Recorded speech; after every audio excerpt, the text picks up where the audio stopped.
पर इसका मतलब ये नहीं है कि भाजपा वाले नहीं। दूसरी बात, मैं आपसे असहमत हूँ।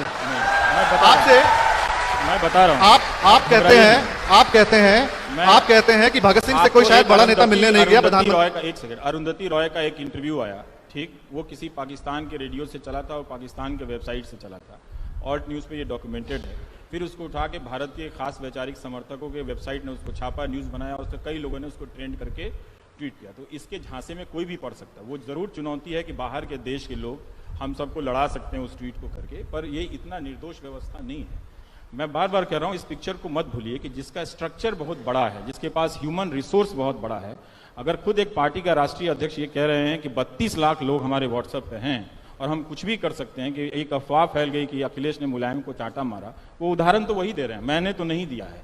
उन्हें इस तरह का, उसने इसका क्या संभव है? कोई संपूर्ण इसका नहीं, इस तरह का उदाहरण कहते हैं उन्होंने फैलाई है। मैं दूसरा कहता हूं, नहीं, उन्होंने खुद दिया है ये उदाहरण। उन्होंने कहा कि ऐसी अफवाह फैल रही है, हमने फैलाई। उन्होंने कहा कि हमारी पार्टी के जिला के लोगों ने ट्वीट किया। आप उसका बयान को ठीक से पढ़िए, मैं उसको निकाल के पढ़ा सकता हूँ, मैं पढ़ा दूंगा।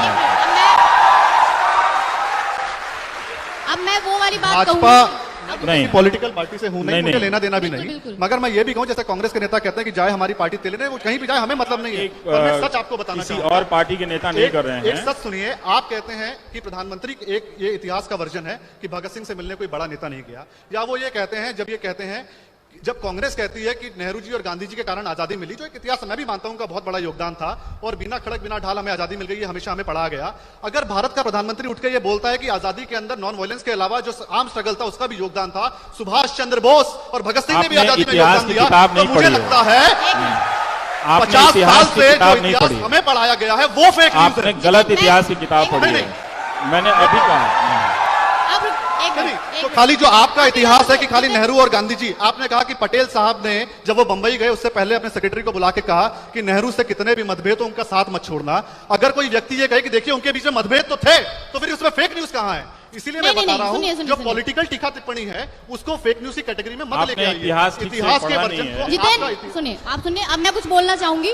देखिए, पहली बात तो आप उस पर बात करना चाहेंगे, जो हम यहाँ पे सब बैठे जितने लोग हैं, हम सबके अंदर वो चीज है कि आप अपने अपने रुझान के हिसाब से आप तय करते हैं कि जो सामने वाला बोल रहा है वो सच है, जो सामने वाला बोल रहा है वो झूठ है। कोई जरूरी नहीं है कि जो एक व्यक्ति वो कह रहा है आप उसको उसी टाइम समझ लें, उसी टाइम जान लें और उसी को मतलब मान लें कि यही सच है। तो आप वो आज सारे लोग वही कर रहे हैं। मैं यही कह रहा हूँ, मुझे सामने करने में कोई दिक्कत नहीं है, क्योंकि मुझे पिटने की संभावना कहीं भी है। इतिहास को जब भी इस भावुकता से पेश किया जाए, वो हमेशा ही इतिहास नहीं होता है।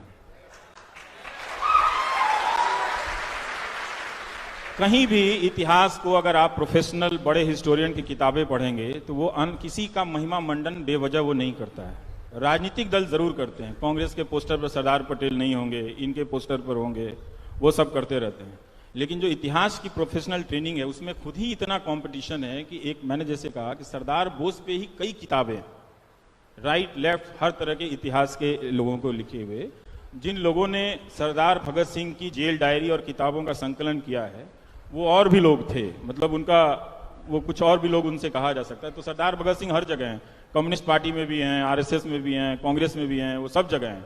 और कई बार जब जाटों का महासम्मेलन होता है तो वहाँ भी फोटो होता है, जैसे कुर्मी जाति का महासम्मेलन होता है, नीतीश कुमार ने किया था 2014 से पहले, तो वहाँ भी सरदार पटेल की तस्वीरें थी।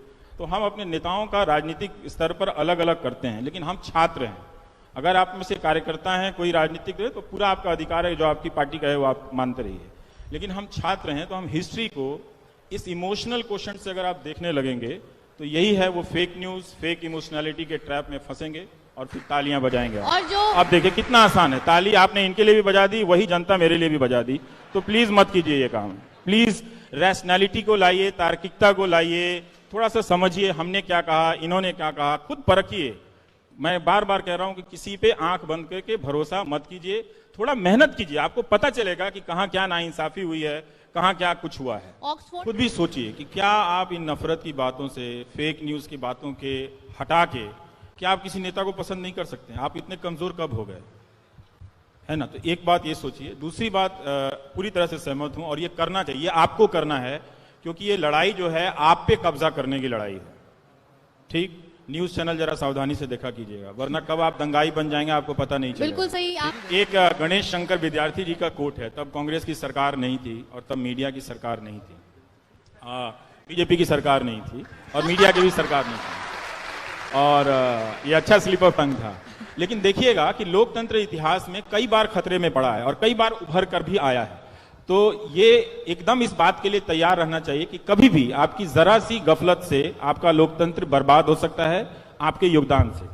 तो और मीडिया किस तरह का खेल करता है कि पहला एडिटोरियल है उनका प्रताप साहब का, प्रताप अखबार में जो कानपुर से निकला था, गणेश शंकर विद्यार्थी का, वो लिख रहे हैं, वैसे अभी यहाँ पूरा अंधकार नहीं हुआ है किंतु लक्षण वैसे ही दिखते हैं। ये 1913 है। इसके बाद यहाँ के समाचार पत्र भी मशीन के समान हो जाएंगे और उनमें काम करने वाले पत्रकार मशीन के पुर्जे। इसके फलस्वरूप ना व्यक्तित्व रहेगा और ना ही सत्य असत्य का अंतर। कितने महान व्यक्ति थे। अन्याय के विरुद्ध डर जाने और अन्याय के विरुद्ध लड़ जाने और न्याय के लिए आफतों के बुलाने की चाह नहीं रहेगी। आप इतने कमजोर हो जाएंगे।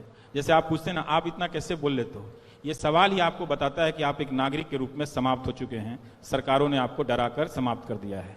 तो ऐसा सवाल कभी किसी से मत पूछिएगा। ये कहिएगा मैं जितना नहीं डरती हूं उससे कम तुम क्यों डरते हो, ये सवाल पूछा कीजिए।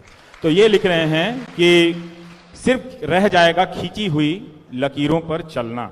ये गणेश शंकर विद्यार्थी जी का कथन है। तो हमको याद रखना चाहिए, भारत के टेलीविजन को, खासकर हिंदी अखबारों को, हिंदी टेलीविजन को बहुत ही सावधानी से देखिए।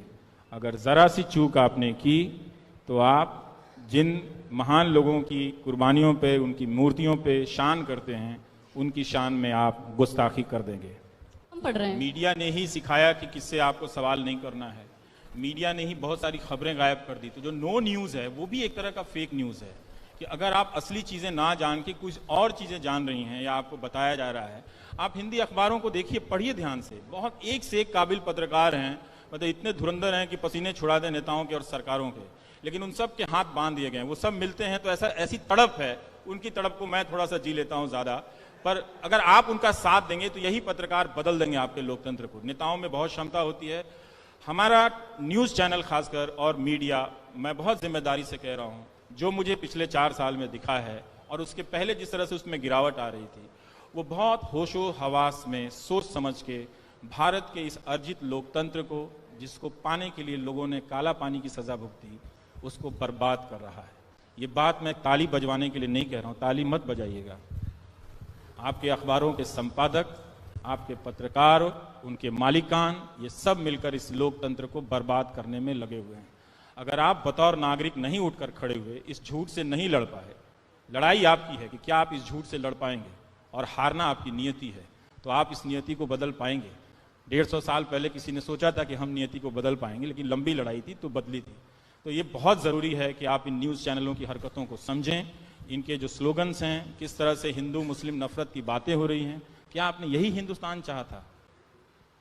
वो तो जो हो गया 1947 में, वो क्या आपको 2019 में फिर से चाहिए? क्यों चाहिए? और फिर जो सचिवालय के बाहर प्रदर्शन कर रहे हैं नौकरी वाले, उनको क्या चाहिए? उनको तो नौकरी चाहिए ना। तो अपने सवालों को मत बदलने दीजिए, मत भटकने दीजिए। तो मैं जिम्मेदारी से कहता हूं कि हिंदी न्यूज चैनल आपको बर्बाद कर रहे हैं। सबसे पहले आपको दंगाई बना रहे हैं। अंग्रेजी भी आ गए उसमें, और अंग्रेजी भी आ गया है, पर तो मैं हिंदी का हूं तो अंग्रेजी मैं है। उसकी खबर ज्यादा रखता हूं। पर आप अंग्रेजी से भी, और ये बात कोई लाग लपेट का नहीं है। आप अगर जरा सतर्क हो जाएंगे तो यही सब चीज अच्छा हो जाएगा। और आपके नेताओं में बहुत संभावना है कुछ नया और बड़ा कर देने के लिए। उनके पास लाखों की संख्या में सरकारी कर्मचारी हैं। तो आप अपना सही डिमांड जरा सा बड़ा कीजिए, इन भावनात्मक मुद्दों को छोड़िए। शर्म आनी चाहिए कि एक फिल्म पे, पद्मावत पे, इस देश में 3-3, 4-4 हफ्ते चर्चा हुई है और लड़के लाठी खा जाते हैं यहाँ पे नौकरियों के लिए, उसकी एक तस्वीर टीवी पे नहीं चलती है। अगर ऐसा भारत, अगर ऐसा मीडिया आपको चाहिए, आपको मुबारक। मैं आपको बोल के जा रहा हूं, आपने अपने गर्दिश के दिन तय कर रखे हैं। शायद उसका बुलावा जो है वो आप और तेजी से चाहते हैं कि वो और जल्दी आ जाए, ताकि हम बर्बादी जो है, जिसकी हमने चाह की थी, हम ओढ़ लें। अब हमको जाने दीजिए।